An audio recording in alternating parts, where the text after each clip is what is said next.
I talked to him this morning about Trump, so we went through some of this. So I know there's a lot of different opinions about President Trump in this audience and among the Birch Society. I get emails and calls from a lot of members. They say, well, you know, don't you think he might be an agent of the insiders, a part of the conspiracy? And we'll see today. You know, I think there's a lot of evidence to suggest that that's not the case, but we'll take a look here. We'll see what's happening. Obviously, you know, we as constitutionalists, we realize that there's a lot to be desired from a president and from a Congress. Unfortunately, a lot of our countrymen don't yet understand that. But a lot of good things are happening, and I don't think we can overlook that. So let's talk about President Trump. Before he was president, he said a lot of incredible things on the campaign trail. I'm sure some of you heard them as well. Americanism, not globalism, will be our credo. That's amazing. I mean, that is the language of Robert Welch, right? The idea that we as a country need to be involved in Americanism. What did I do here? Messed up the thing. There we go. So that was crazy. I mean, to hear that was like music to my ears. And I know to a lot of the people in this audience too. It was, you know, did he really say that? He talked about Hillary Clinton. Said that she's meeting with international bankers, secretly plotting the surrender of our sovereignty and building global governance. I mean, this is the language of the John Birch Society. This is what we have been saying for 60 years now, right? This is what we have been trying to get out to the American public for 60 years. And I argue that this would not have been possible without the efforts of the John Birch Society. On the campaign trail, he also said things that for a lot of Americans, especially in the fake media, was just flabbergasting. I mean, he might as well have had 3 heads and come from outer space, right? He said, ISIS is honoring President Obama, that he was the co-founder of ISIS, and Hillary was the other co-founder of ISIS. And the media couldn't contain themselves. That's so ridiculous. Where would you get such an idea? And he gave them rope and let them hang themselves for a few days, and then he tweeted out the documents that we have been reporting on in the New American for several years now. Documents showing that the U.S. government at the highest levels had a plan to support al-Qaeda, knowingly trying to create what they described as a Salafist principality in eastern Syria. Most Americans had no idea, right? Most still don't. But Trump said it on the campaign trail and got it into the national headlines. And then after a few days, he tweeted out the information, and that was that. You didn't hear any more whining from the media about how Trump had called Obama the founder of ISIS. Why? Because they might have had to reveal the evidence. So this was incredible. I mean, this was just absolutely incredible to me. What others were saying on the campaign trail. Alex Jones, I know there's sometimes mixed feelings. I think he's woken up a lot of people, and he's been very friendly to the Birch Society over the years, regardless of what you think of his style. He said Trump is more John Birch Society than the John Birch Society. I don't know if I would go that far. But it was interesting. It was a very interesting comment. And he's got a huge audience. You know, millions and millions of people listen to what he has to say. So that was big. That was important.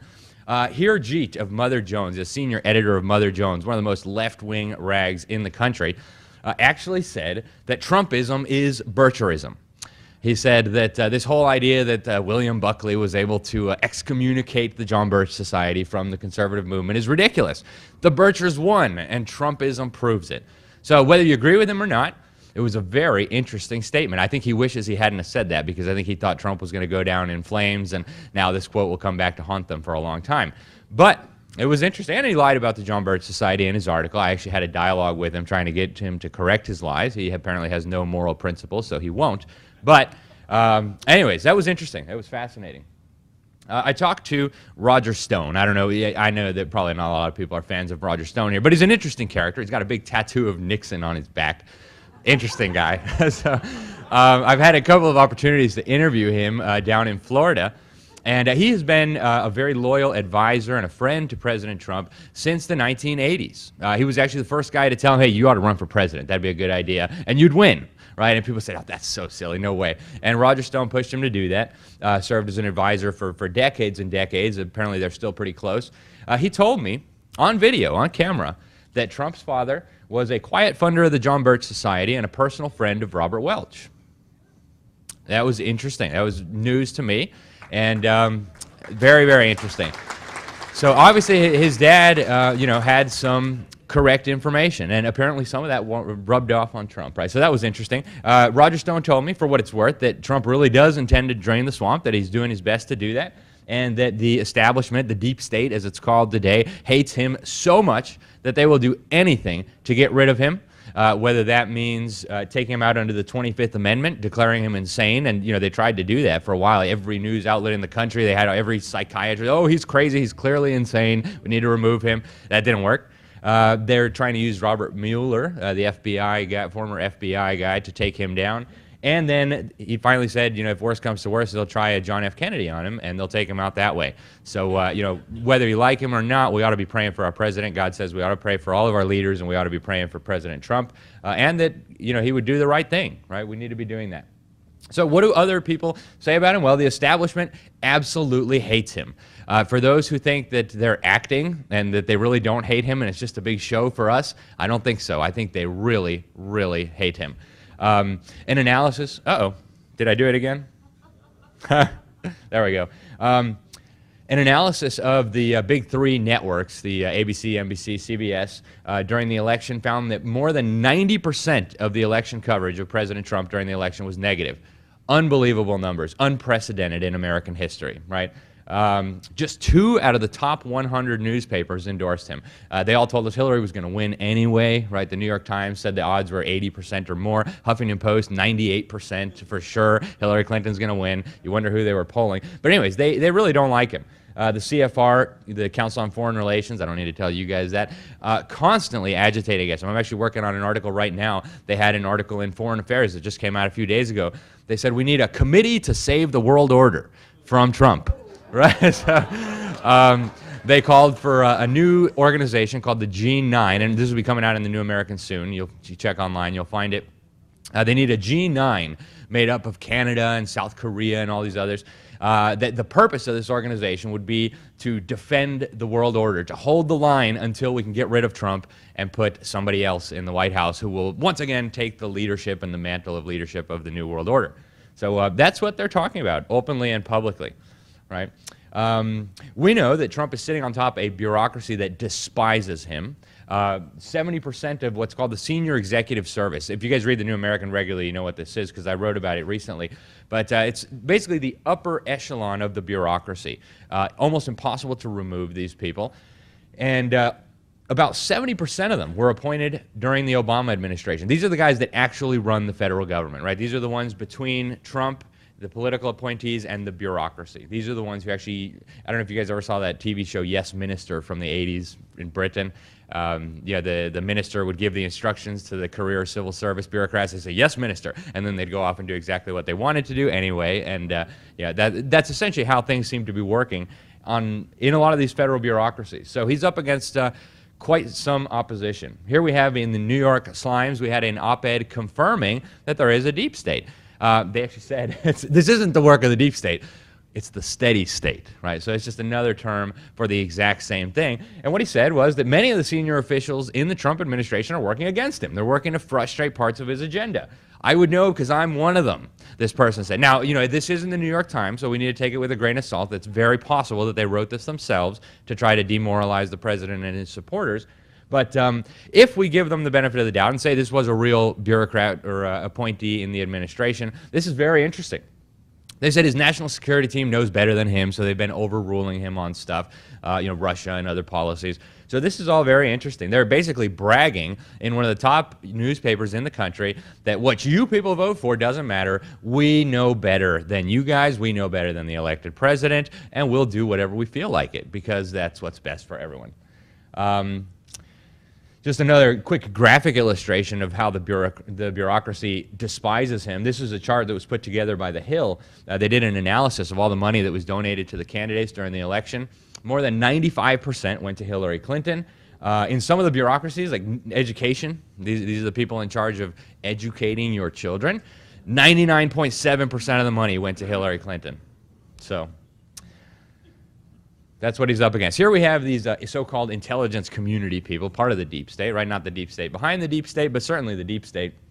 This one used to work, high-ranking official in the intelligence community, said, now we go nuclear, right? As Bush would say. The intelligence community has decided that the war is going to go to new levels, and he will die in jail. They're talking about your president.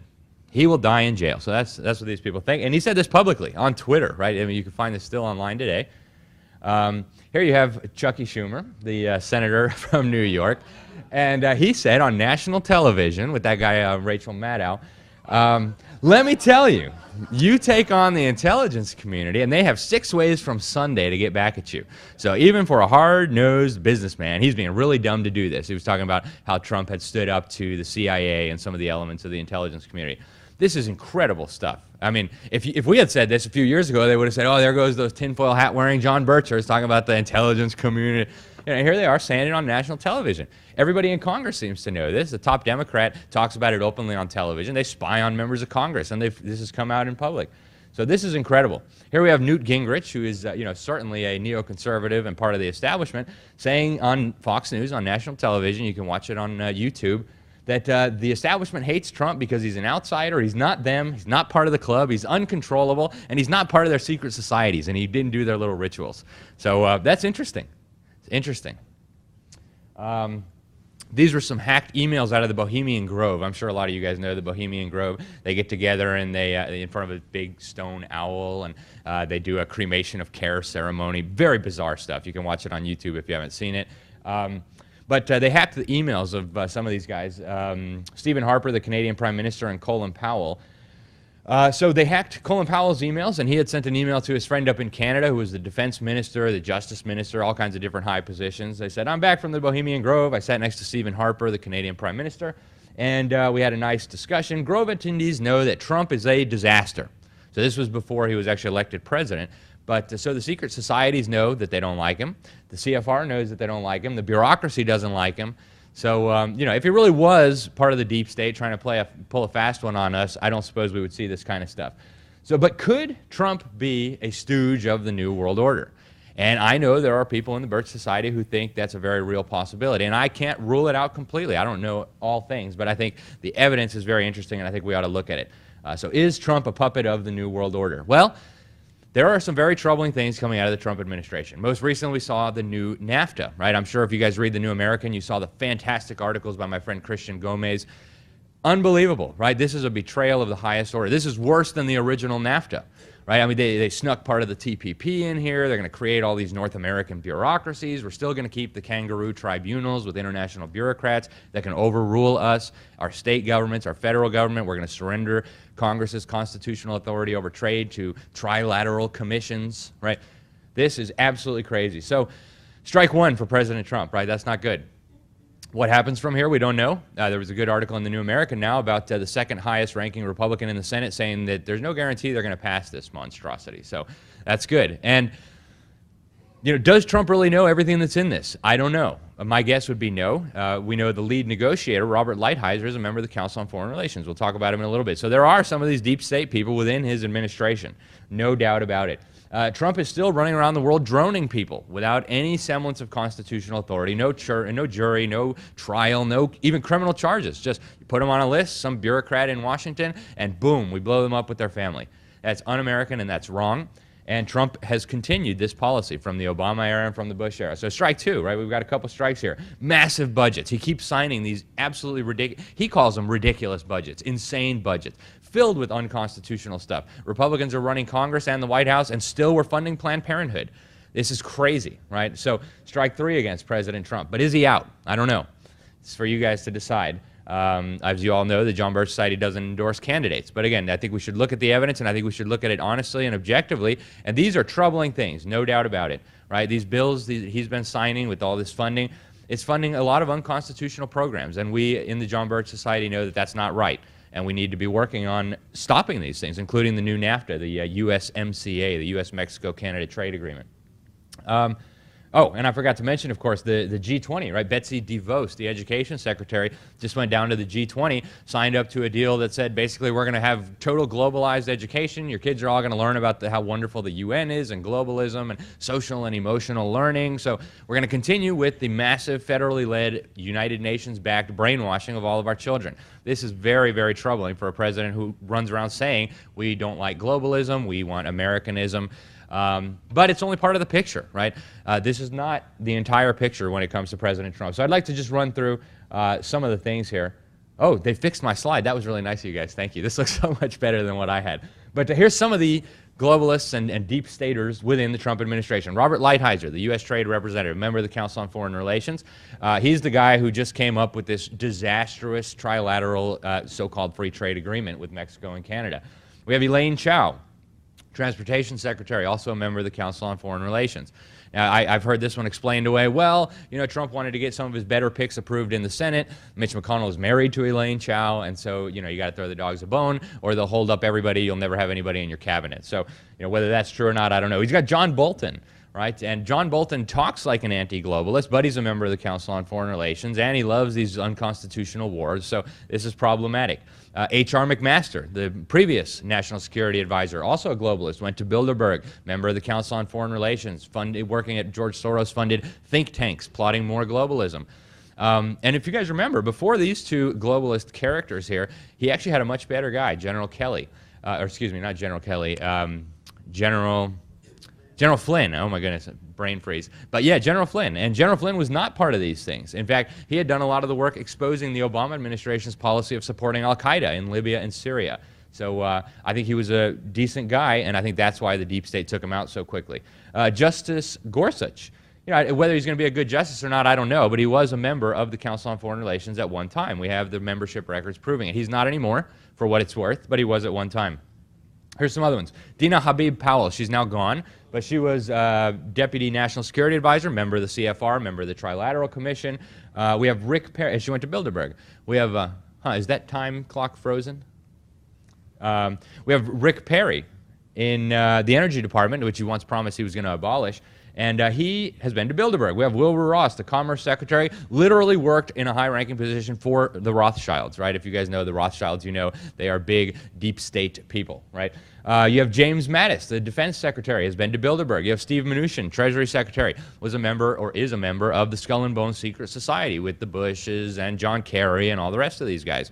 So we have a number of these people in the administration who are very troubling. Now, I'll be the first to say it's a lot less than Obama had, it's a lot less than Bush had, it's a lot less than Clinton had, and that's refreshing. Guys, I am wondering how much time I have left, just so I know whether I need to speed up or slow down. So if it would be possible to have a more accurate count, that would be really good. So now let's look at actions, not words, right? Aside from some of his appointees. He is and has been exiting globalist organizations that are crucial to this little new world order they want to build. He's been tackling the suicidal trade policies with China. Some of these are existential issues, right? America cannot continue to survive as a free and independent nation if we don't deal with these. The immigration tsunami, right? Trump is doing his best to get a handle on this in the face of a hostile Congress, a hostile media that says any immigration control is racism, sexism, xenophobia, all the rest of it. He's been exposing the lying media.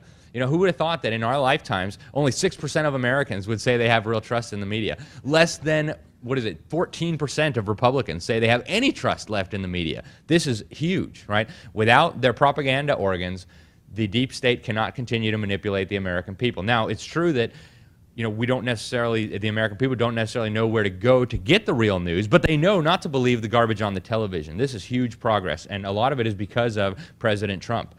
He's been slashing regulations like crazy, right? I read it was like 22 regulations gone for every new one. This is huge. It's been a big boon to our economy. And he's been exposing the deep state. He calls it the criminal deep state. This is also huge, right? Some of the stuff that we've been saying for 60 years, if you had said it to a room full of Bush Republicans a few years ago, they would, oh, there goes those John Birchers with their tinfoil hats. Now, I know because I've been doing it. I've been going around in Florida talking to Trump clubs, talking to Republican clubs.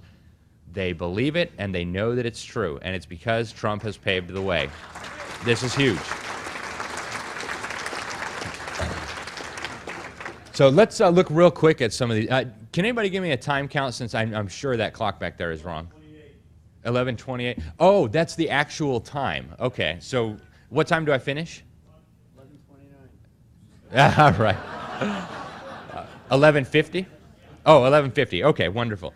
So the Trans-Pacific Partnership, this has been at the top of the JBS agenda. It was for a very long time, right? If you guys read your bulletins regularly, you know that this is a very bad deal. Unfortunately, after he withdrew from it, now we've gotten some of this snuck back into NAFTA. So very, very bad news. But this new NAFTA is not necessarily a foregone conclusion. And while withdrawing from the TPP, he gave us some huge opportunities, using his own words, to show people how dangerous these are. He gave a speech, for example, I think it was in Vietnam, where he exposed the danger of these multilateral free trade agreements. He said they surrender our sovereignty. We can't govern ourselves properly if we enter into these multilateral trade deals. That's why we want to do bilateral trade deals. That was huge, right? I mean, the fact that the president is saying these things makes our job so much easier, right? We're no longer, the fringe, right? Now the president is saying the same thing we're saying. This helps us a lot in our mission of educating the American people. The UN Paris Agreement, right? I was at this UN Paris conference, unbelievable thing. Crazy. And what this agreement essentially would have done was it would have built the foundation of a global environmental regime. It would have transferred our jobs and our productive capacity to China and to India and to other countries. It would have completely hollowed out the American economy, and it would have created the structures necessary to govern the lives of every person on this planet, right? They're literally saying that the gas you exhale is a toxic pollution that needs to be taxed and regulated by the United Nations. Obama tried to impose this on us without even getting Senate confirmation. He said it's an executive agreement, so we don't need permission from the Senate to ratify this treaty. That's ludicrous, and Trump has said we're going to be getting out of this. We're not out of it yet. We're not out of the woods. A lot of pro-Trump people are saying he got us out. He didn't do it yet, but he did send the warning to them, said we're going to get out. Inside this agreement, there's a clause that says you have to wait 4 years after you give notice to leave. If I were Trump, I would have said, I laugh at your clause. We never ratified this. Obama signed it. It's meaningless. But he didn't do that, unfortunately. He gave the 4-year notice, and let's hope that if he wins the next election, he follows through on this, and we're out of the Paris Agreement. That'll be very, very important, and we need to keep up the pressure on this. The globalists are not done yet. Assuming the UN gives me the credentials, I will be at the next UN Global Warming Summit. It's going to be in Poland, believe it or not. And so that'll be a lot of fun. I'll get to hang out with my Polish friends who I just love Poland. I can't say enough about it. And we'll get to be exposing these globalists and their war on humanity. So that'll be fun. UNESCO. UNESCO is another one of these crucial institutions for this agenda of world government, right? Because you can't have a totalitarian world government unless you've brainwashed enough of the global population. UNESCO, the UN Educational, Scientific, and Cultural Organization, is basically the lead player on the global stage for brainwashing humanity. If you read their documents, they tell you what their agenda is. Actually, just until very recently, they had an actual communist running it. Her name was Irina Bokova. We did a lot of work exposing her in The New American, and I've heard from reliable sources that our work was the contributing factor in ensuring that she did not become the Secretary General of the UN. They just put a regular old socialist in place instead, which, it could have been worse. But anyways, Trump has announced that we're leaving UNESCO.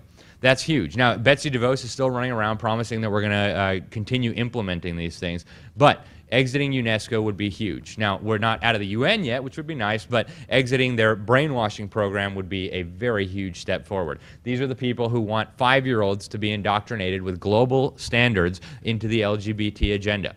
That is exactly what they say in their own documents. You can read it on their website. They go around the world bragging about how they're going to change the values, attitudes, and beliefs of your children to become green global citizens. So Trump getting us out of this is a very big deal. That's supposed to happen at the end of 2018. A lot of foreign governments and the UN are doing everything they can to get him to rescind his decision, but so far he's standing firm, and that's very good. We got out of the UN Human Rights Council, right? If you read The New American, you know we've been exposing these people for a very long time. It's basically a dictators club where they're trying to redefine the understanding of rights, right? In America, we understand rights they come from God, right? And they are unalienable or inalienable, depending on how you like to say the word. This is really big. The UN says, no. Human rights are granted by governments, granted by international agreements. They include things like a good brainwashing or a good education. They include things like food and like water, right? So these are not rights as we as Americans have historically understood them. Freedom from government coercion in terms of what we say and how we worship God, and our right to keep and bear arms. They have actually argued that our right to keep and bear arms is a human rights violation. So there you go. Trump has withdrawn us from this. That was a great move. It completely discredited this body on the world stage. It is now a laughingstock, and now Cuba and China can talk about how great each other's human rights records are without our money, right? So that's nice. The The UN Relief and Works Agency. This is another one of these UN bureaucracies that exists to constantly hammer on sovereignty, waste money, promote globalism, brainwash children. And Trump finally said, enough of that. We're leaving. We're exiting. No more.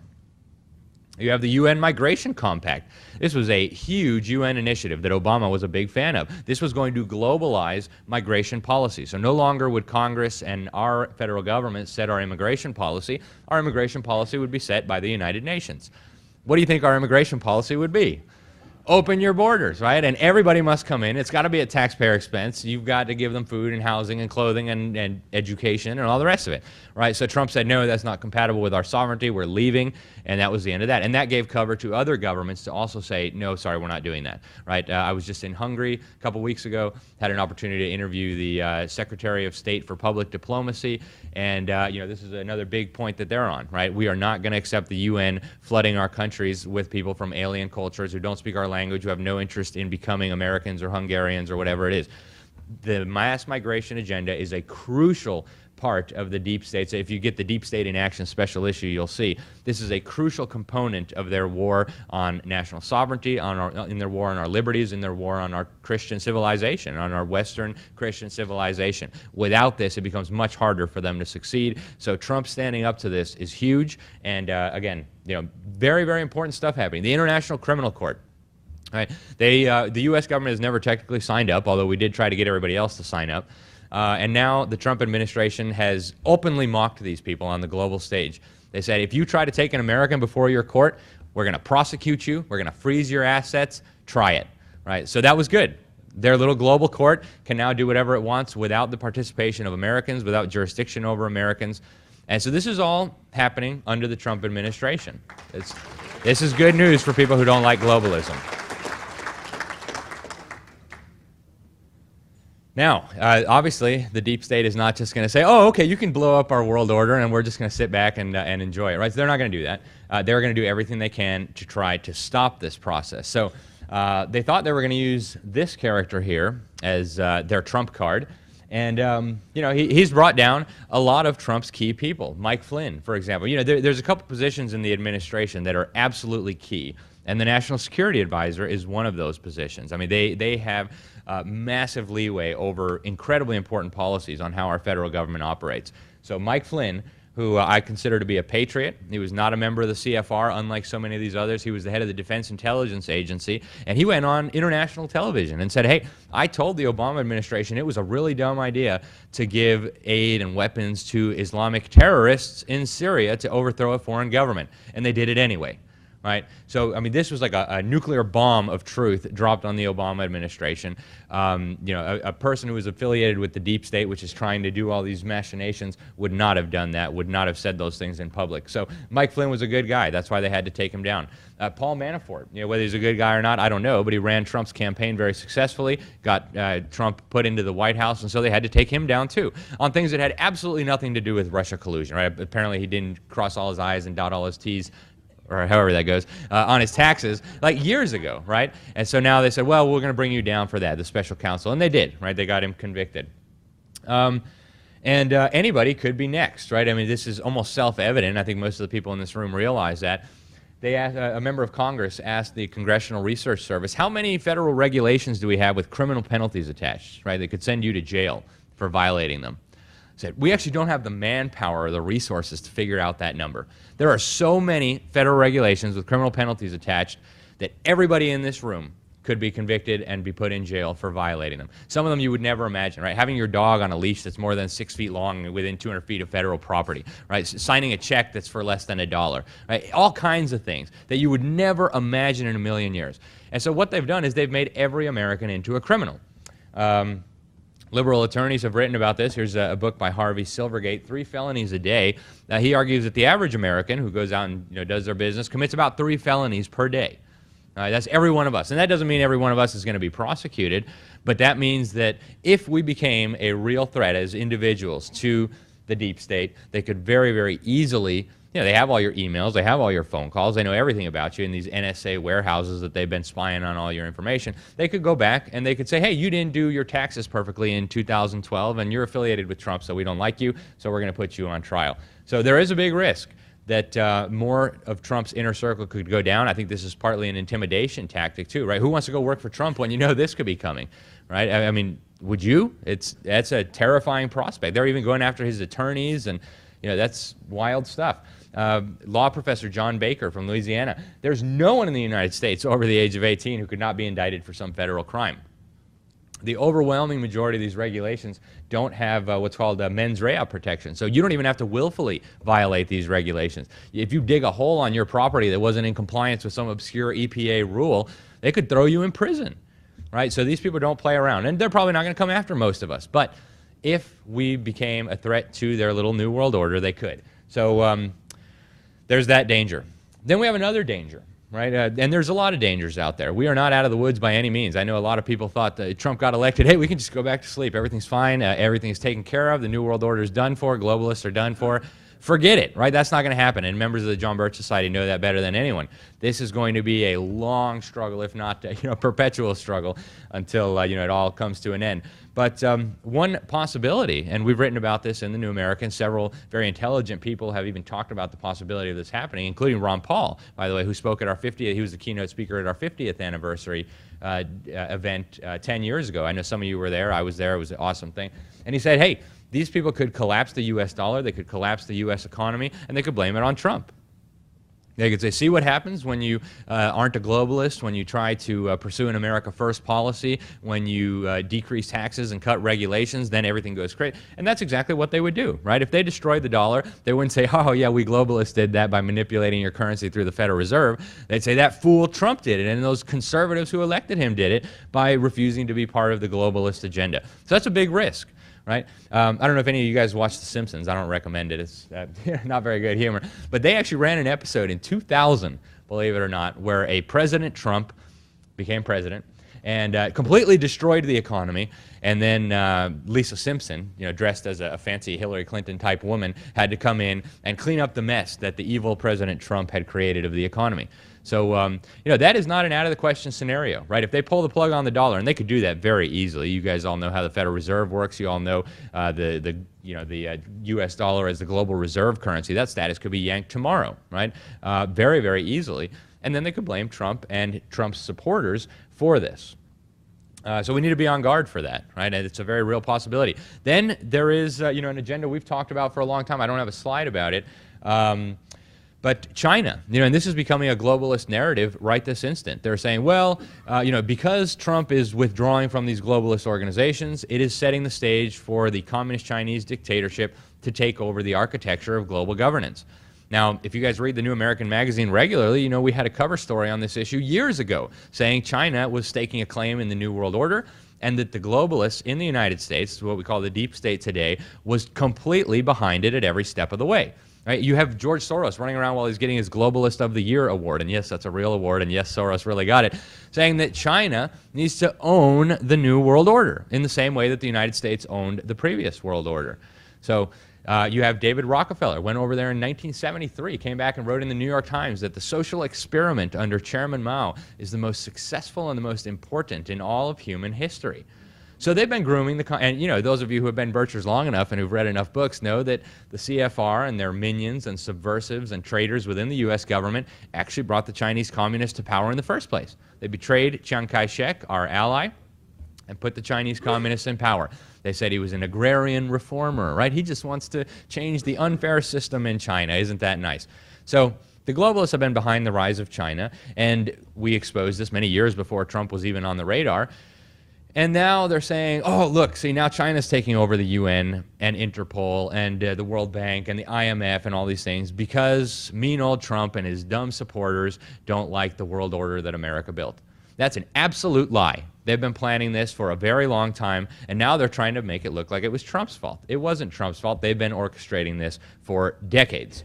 And so that's another risk, right, that they could just go ahead, pull the plug on the dollar, harm America very seriously, have China officially take the reins of the global governance, as they like to call it, and they've been pretty open about this. You know, the dictator of China went to the World Economic Forum, one of the top globalist forums of the year, and said, we need to preserve the New World Order, we need to save globalism from certain presidents who won't be named, right? Everybody knew who he was talking about. So this is the new narrative now, right? Trump is trying to destroy the world order. Now we need the EU and China to join forces to keep it all together. So these are all very real risks, and we in the John Birch Society know that our work is not going to be done just because a president who may or may not be what we hope he is has taken the reins of power.